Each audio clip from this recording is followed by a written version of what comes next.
Uh, Tātad runāšu par vienu vārdu, kas ir Bībelē, un ko, kā es teicu, nevis es to atklāju, bet kādi citi cilvēki laika gaitā, un cik es skatos vēsturē arī Spērģents par to nedaudz runājis, un citi cilvēki pirms tam, kur Dievs atklājas caur lietām, kas ir dabā, bet kuras viņš ir ielicis savā vārdā, protams, lai mēs saprastu, par ko ir runa. Un es izlasīšu vārdus no 22. psalma, no 1. līdz 6. pantam. Viss psalms ir par Jēzu, un pārsvarā visi psalmi par Jēzu, to mēs zinām, bet šeit viss psalms ir par Jēzu, kur viņš ir par viņa ciešanām pie krusta, un arī nedaudz pirms tam, bet pārsvarā pie krusta. Un šis psalms, jūs zināt, sākas: mans Dievs, kāpēc tu mani esi pametis? Kāpēc tu esi tik tālu no palīdzēšanas man un no manas rēkšanas vārdiem? Ak, mans Dievs, es saucu uz tevi dienas laikā, bet tu nedzirdi, un nakts laikā es neesmu klusu.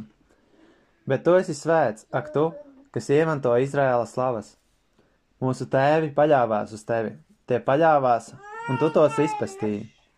Tie sauca uz tevi un tika izpestīti, tie paļāvās uz tevi un netika apmulsināti. Bet es esmu tārps un ne cilvēks, cilvēku zākas un nicināts no ļaudīm. Es apstāšos šeit, tāpēc, ka jūs zināt, par ko es runāšu par šo vārdu, kur ir tārps.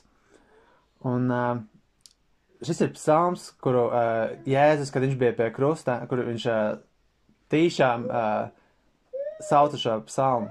Un ir divas lietas, kas norāda uz to, ka viņš gribēja, lai tie, kas ir apkārt, saprot, kas notiek.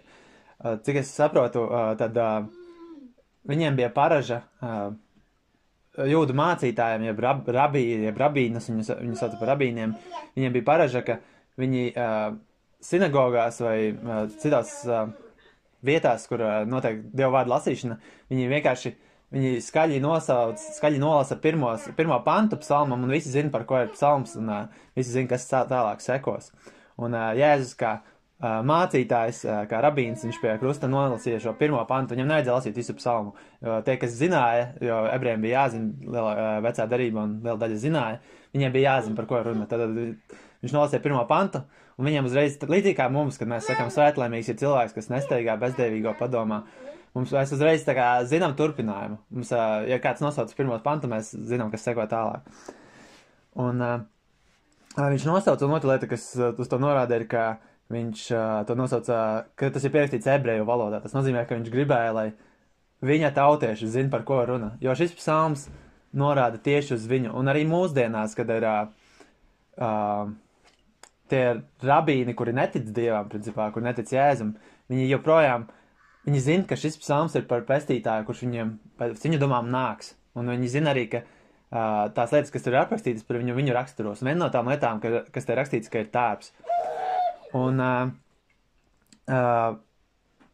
šī ir lieta, ko nevar tā uzreiz pamanīt, bet, un kas varbūt arī nav obligāti visiem jāzina svarīgi, bet nav pati svarīgākā lieta Bībelē. Bet ebrejiem ir divi vārdi, kuri tiek izmantoti vārdam tārps. Es nemāku viņus izrunāt. Viens ir kaut kāds rimā, un otrs ir tola. Un viens ir vairāk kā tārps, kurš ir no, kad mušiņas iedēja, un tad viņš iedēja oliņas kaut kādā beigtā dzīvniekā vai kaut kur citur, un tad, vai ēdienā, un tad iznāk šeit tārpērā, bet otrs ir cits tārps. Tas ir šajā vietā pieminēts, kurš dzīvo uz kokiem, un viņš ēda koku sulu. Un viņš, šis vārds apzīmē ebrejiem divas lietas, vai nu tas apzīmēja tārpu, vai arī košsarkanu krāsu. Tāpēc, ka no šī tārpa ieguva košsarkanu krāsu. Un latviešiem ir līdzvērtīga krāsa ir karmīna krāsa. Tā ir, principā, tāda pati krāsa. Mēs sakam, karoks ir karmīna krāsā. Vēl ir Bībelē arī krimsons, vismaz angliski tāda krāsa, bet tās ir visas tās krāsas ir košas sarkanas, kas ir iegūtas no šī veida tārpa. Viņš izdala, ne gluži izdala, bet cilvēki viņu paņem un no šī tārpa iegūst šo krāsu, košas sarkano krāsu. Un es gribēju, pirms es sāku runāt tālāk tieši par to, ko Jēzus teica, es pieminēšu dažus piemērus par to, kur izmantoja Bībeles laikā šo krāsu. Un jūs arī varat to atrast arī Bībelē. Ķēniņa apģērbs bieži bija šajā krāsā. Šī krāsa bija dārga krāsa. Arī sajiešanas telts aizskari. Sajiešanas telts aizskari bija... Pārsvarā, ja mēs skatāmies visu, kas bija saistīts ar templi, tur bija 3 krāsas. Tur bija šis košsarkanais, kas ir no šī tārpa iegūts. Tur bija zilais, es nevaru atcerēties no zilais, no kā bija iegūts, bet viņa arī bija ekskluzīva krāsa. Un trešā bija violēta, kas ir sajaukta no tām abām divām. Un, jeb purpurs viņu sauca. Un gan zils, gan sarkans, tas ir vēl cita lieta, par kuru var pētīt, bet gan zils, gan sarkans, cik mēs zinām, ir arī asiņu krāsas. Viena ir venozā un viena ir arteriālā asiņu krāsa. Un tā, ka viņas abas sajautas kopā, tad ir violēta, līdzīgā veidā, kā šeit bija par šīm krāsām.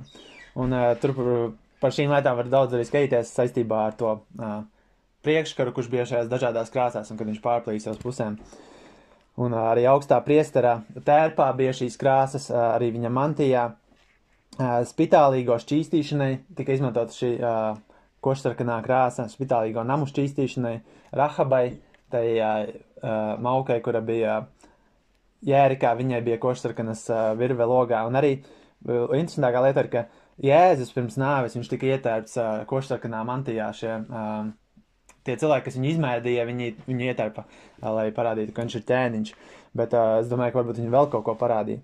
Un es ilsīšu šo stāstu par šo tārpu, ko var atrast internetā diezgan vienkārši. Tas ir...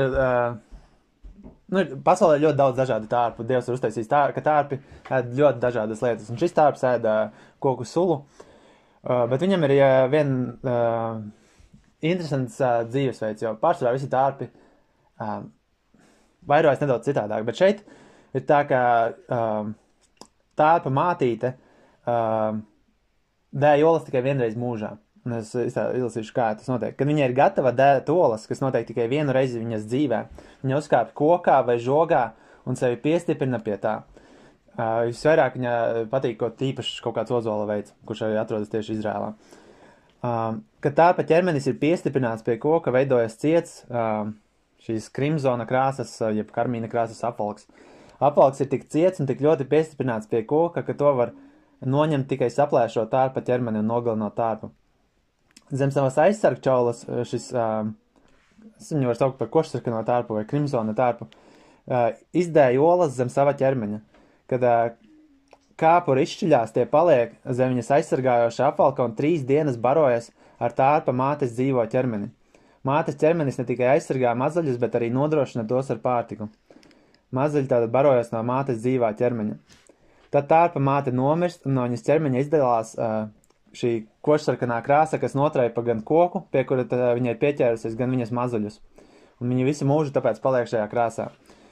4. dienā mātes tārpa ķermenis asta ieraujas kaut kādā veidā pie galvas, izveido sirds formu un palēnām zaudē šo košsarkano krāsu un pārvēršas sniegbaltā vaskā, kas vēlāk kā sniega pārslas nokrīt zemē. Un šī tārpa izmanto tad ne tikai krāsvielā, bet arī to šķidrumu sarkano izmanto arī sirds veselībā, kas ir ļoti interesanti. Tieši sirdī, ka viņš izveido šo sirds formu. Un arī pēc tam šos baltos, to balto, kas nokrīt zemē, to izmanto kokiem kā aizsarga pārklājumu. Līdzīgā veidā kā antiseptiķis vai laka vai kaut kas tam līdzīgs. Bet dabīgā veidā. Jā, un ja jūs pamanījāt, ir dažas lietas, ko var paskatīties, bet tātad, kad viņš šeit teica, es esmu tārps, viņš lietoja tieši šo vārdu tārps, un viņš tad, viņi zināja, par ko runa. Es nezinu, cik daudz viņi zināja, varbūt viņi nezināja, es domāju, ka lielāka daļa varbūt nezināja tieši, ko šis tārps precīzi visu līdz galam dara, varbūt kāds zināja, varbūt, es nezinu, kā tas ir, bet katrā ziņā Dievs to bija ielicis dabā, ka tas tā notiek, un cilvēkiem ir iespēja to izpētīt, un cilvēki to izpētīja un ieraudzīja.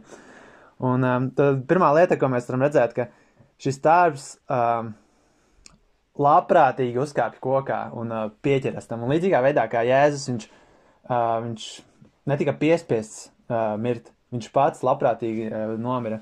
Jo šis tārps, ja viņam būtu zināšanas, viņš varētu teikt, ka viņš zina, ka tā ir pēdējā lieta, ko viņš šajā dzīvē darīs, uzkāps kokā un pieķersies un tur paliks.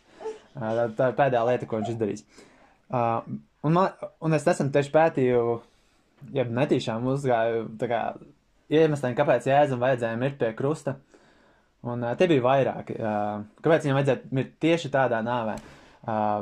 Es varu nosaukt dažus. Viens no tiem ir tas, ka viņam vajadzēja, te nāvē vajadzēja būt publiskai, tā ka visi redz, tā ka tiešām viņš ir publiskā veidā nomiris, nevis, ka viņš kaut kur slepeni ir nogalināts, kāds viņu noindē kaut kādā istabā vai kaut kā savādāk. Viņam vajadzēja parādīties. Otrkārt, viņam vajadzēja mirt nāvē, kur ir skaidri zināms, ka viņš ir nomiris, lai pēc tam, kad viņš augšām ceļas, tas būtu acīm redzams brīnums. Jo arī, ja viņš būtu nogalināts kaut kādā citā veidā un pasaule par to īsti nezinātu, tad viņš varētu teikt, ka viņš ir blēdis. Bet viņš nebija blēdis, jo cilvēki acīm redzēja, ka viņš nomira pie krusta. Tāpatās arī viņam neviens nāvesveids, piemēram, ar satrišanu gabalos vai galvas notrišanu vai līdzīgu veidu nederēja, jo tad viņa ķermenis nebūtu viens vesels. Tāpatās arī viņš ir citi veidi, ko viņš arī piepildīja vecajā darībā kur šī čūska tika uzcelta. Iespējams arī tāpēc, ka Sātans ir gaisavaras princis un viņš parādīja, ka viņš uzvar par to. Tā kā daudz visādi varianti bija varbūt par to arī, ka viņš bija starp debesīm un zemi, ka viņš bija tā kā starp Dievu un cilvēkiem. Bet šeit arī vēl viens no iemesliem, kāpēc viņam vajadzēja mirt pie kokai, tāpēc, ka šis tārps, kurš aprakstīts 22. psalmā, viņš tieši to dara, viņš uzkāpa pašā pēdējā dzīves brīdī, viņš uzkāpa augšā pie koka, augšā, un viņš tur nomirst. Un Jēzus teica, tāpēc mans tēvs mani mīl, jo es nolieku savu dzīvību, lai es to atkal varētu paņemt. Neviens to neņem no manis, bet es to nolieku pats. Man ir vara to nolikt, man ir vara to atkal ņemt. Šo pavēli es esmu saņēmis no sava tēva. Tad viņš saka, ka viņš pats brīvprātīgi atdod savu dzīvību. Arī viņš Jāņa 12:24 teica, ja vien, patiesi, es jums saku, ja vien kviešu grauds nekrīt zemē un nemirst, tas paliek viens. Bet ja tas mirst, tas izdod daudz augļu. Šīs oliņas nekad nevarētu izšķilties, ja šī māte neuzkāptu augšā un tur nepiestiprinātos un neatļaut viņu mēst. Bet tā, kad tas notika, tad ļoti daudzi tur to varēja dzīvot. Un Jēzus mira par to, lai mēs varētu dzīvot. Viņš atdeva dzīvību mūsu dēļ. Otra lieta, ko mēs varam redzēt, kā caur nāvi šis tārps nokrāso visus pārējos ar savām asinīm. Un šeit ir vēl viena lieta, ko es nepieminēšu, jo es nezinu par to nespētījis. Bet Bībelē ir rakstīts, ka Jēzus mūs nomazgā ar savām asinīm, ka viņš mūs šķīst ar savām asinīm. Un kad viņš mūs šķīst ar savām asinīm, mēs visu mūžu pēc tam esam šķīsti. Līdzīgi tāpat kā šie tārpi, viņi visu mūžu pēc tam nes šo krāsu. Un atklāsmes 1:5 ir teikts par Jēzu Kristu, kurš ir uzticīgais liecinieks un pirmais dzemdināts no mirušajiem un zemes ķēniņu princis. Tam, kas mūs mīlēja un mūs mazgāja no mūsu grēkiem savās paša asinīs, tad viņš nomazgāja nost mūsu grēkus. Arī 1. Jāņa 1 ir rakstīts, bet ja mēs 1:7 ir rakstīts, bet ja mēs staigājam gaismā, kā viņš ir gaismā, mums ir sadraudzība citam ar citu, un Jēzus Kristus, viņa dēla asinis mūs tīra no visa grēka. Viņa asinis tās, kas nomazgā šo grēku. Citās vietās, ja jūs lasat Bībelē, ir runāts par apslacīšanu, un tur ir cita nozīme. Tur, jūs skatāties par apslacīšanu, tas ir par vecās derības dažādām nozīmēm, kur templis tika apslacīts un derības apslacīšana. Tad tur citas lietas jau sāk parādās, bet šeit mēs redzam, ka ir lietots šis jēdziens par to, ka viņš mūs nomazgā ar savām asinīm, ka viņš mūs izlēja virsū viņas. Vēl mēs varam redzēt, ka šie mazie tārpu bērni, viņi nevar kļūt sarkani bez mātes. Viņiem tas nav iespējams. Un tāpat līdzīgā veidā, ka bez Jēzus mēs nevaram būt glābti, un bez Jēzus mēs nevaram būt mazgāti no grēkiem un būt taisni. Tā kā mēs arī tikko runājam par šo ķīniešu vārdu taisnība, ka viņi zināja, ka ir vajadzīgs upuris. Ka, lai es būtu taisns, man ir vajadzīgs upuris. Un to mēs redzam pie Ābela no pasaules sākuma, un viss caur Dievs to parāda, ka bez asins izliešanas nav šīs atlaišanas. Un 1. Pētera 1 ir rakstīts, tā kā jūs zināt, ka no jūsu veltīgās dzīvošanas saņemtas caur radīciju no jūsu tēviem, jūs netikāt izpirkti ar iznīcīgām lietām kā sudrabu un zeltu, bet ar Kristus dārgajām asinīm, kā jēra bez vainas un traipa. Viņa deva mums šīs asinis, lai mēs varētu būt šķīsti, lai mēs varētu būt taisni. Un vēl viena lieta, ko mēs varam redzēt pie šī tārpa, ir, ka šie bērni, kas ir piedzimuši, viņi ir atkarīgi no šī mātes ķermeņa. Un viņi spēj dzīvot tikai tad, ja tas ķermenis mirst. Tas ir, es nezinu, kā Dievs izdomāja šajā pasaulē, bet viņš ielika to, ka tam tārpam tā ir jādara, ka tam tārpam tā ir jādzīvo. Un Jēzus teica, es jums lasīju arī svētdien šos vārdus, viņš teica, patiesi, patiesi, es jums saku, ja vien jūs neēdat cilvēka dēla miesu un nedzerat viņa asinis, jums nav dzīvības jūsos. Kurš vien ēd manu miesu un dzer manas asinis, tam ir mūžīga dzīvība, un es viņu uzcelšu augšā pēdējā dienā. Tad Jēzus arī ar šo attēlu, tagad jūdiņam prasīja, kā viņš mums dos ēst savu miesu, un kā viņš mums dos dzert savas asinis. Un pēc vecās darības, un arī pēc Noa likumiem, kurus Dievs iedeva, kad viņi izkāpa no šķirsta, asinis dzert bija grēks. Nedrīkst dzert asinis, bet Jēzus saka, ja vien jūs nedzert manas asinis, jums nav dzīvības. Un šie cilvēki ņēma apgrēcību pie tā. Bet viņš runāja par to, lai tic uz viņu, ka viņa asinis ir tās, kas viņus var glābt. Un līdzīgā veidā šis tārps, šie mazie tārpi, viņiem vajag, lai viņi izdzīvotu pirmās dienas, un lai viņi varētu pēc tam būt dzīvi, viņiem vajag ēst šo te, lai viņiem būtu dzīvība. Jā, un arī Mateja 26:27 Jēzus teica, kad viņš deva kausu, dzeriet visi no tā, jo šīs ir manas jaunā testamenta asinis, kas tiek izlietas priekš daudziem grēku atlaišanai. Un mēs zinām, ka mums nav jādzer burtiski asinis, un mēs zinām arī, ka tā, ka mēs dzeram vīnu, mēs tikai pieminam to, ko Dievs ir devis pirms tam, ka mēs nedomājam, ka šis vīns tiek pārvērsts par asinīm, bet mēs zinām, ka tas simbolizē šo Jēzus brīnišķīgo lietu, ko viņš izdarīja pie krusta. Un vēl divas lietas vēl likās interesanti tas, ka varbūt arī sirds forma nozīmē kaut ko, nezinu, iespējams, bet vēl viena lieta likās interesanti ir tas, ka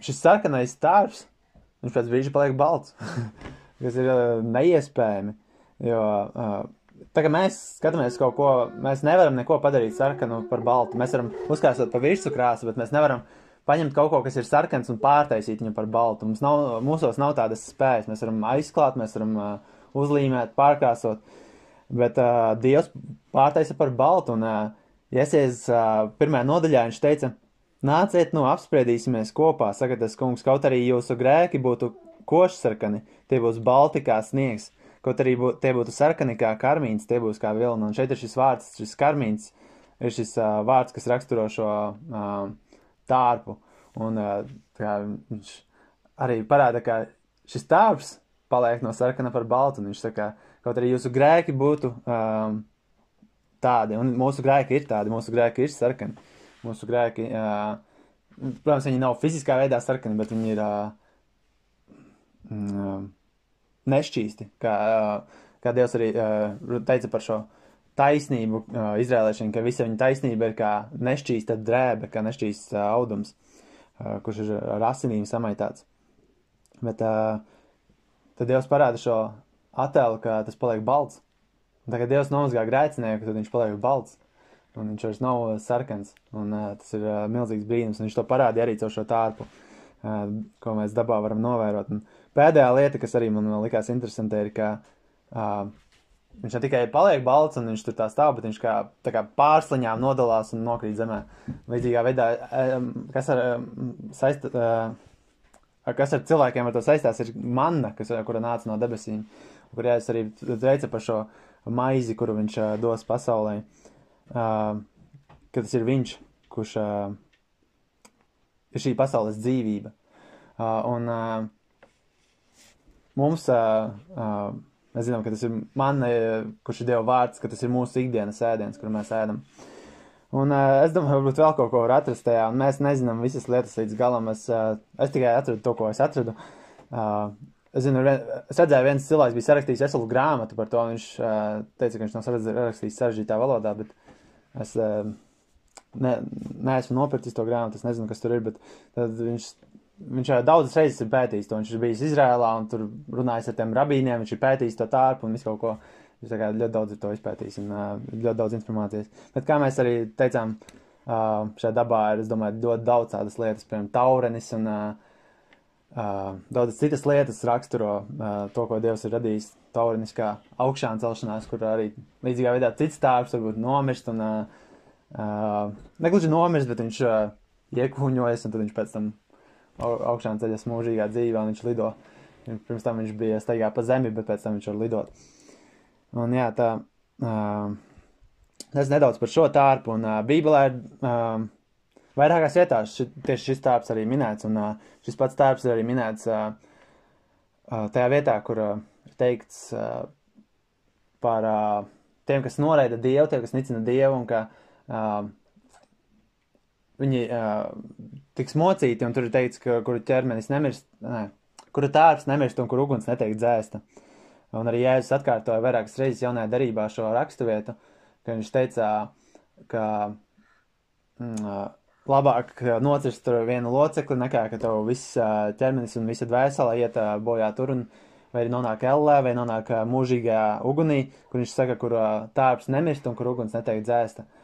Un es nezinu, kā šeit visu var savilkt kopā, bet ja jūs varētu padomāt par to, ka arī šis tārps, ja viņš nenomirtu, viņam nāktos turpināt dzīvi tālāk, bet tā kā viņš nomira, viņš deva dzīvību daudziem citiem, bet ja viņš nemirst, viņš turpina baroties, viņš turpina ēst mūžīgi, apmēram tā, šī veida tārps. Un ja kāds noraida šo upuri, kur Jēzus devis par mūsu grēkiem, tad viņš nonāks vietā, kur tārps nekad nemirst, kur uguns netiek dzēst un kur šis tārps mūžīgi ēd no viņa. Es nezinu, kā tas izpaudīsies, bet Dievs to zina un Dievs to ir teicis savā vārdā un ticu, ka tā ir. Tas arī šoreiz viss. Ceru, ka bija noderīgi un varbūt likt padomāt par kaut ko. Par to, kur Jēzus teica. Es domāju, ka noteikti mums, kā vienkārši, kad mēs lasām šo psalmu, mums nav obligāti jādomā, ka tā ir tā galvenā nozīme. Jo viņš teica, esmu tārps, ne cilvēks, cilvēku zākas un nicināts no ļaudīm. Vienkāršam lasītājam tas liktu padomāt uz to, ka viņš ir zems, vai ka viņš ir nicināts no ļaudīm, ka viņš nav pat, netiek pat uzskatīts kā cilvēks. Bet mums ir arī iespēja apskatīt šādā veidā, un paldies Dievam par to arī, ka šādi arī apskatīt un izpētīt dažādas vārdus un dažādas tēmas, kas ir Bībelē. Amen.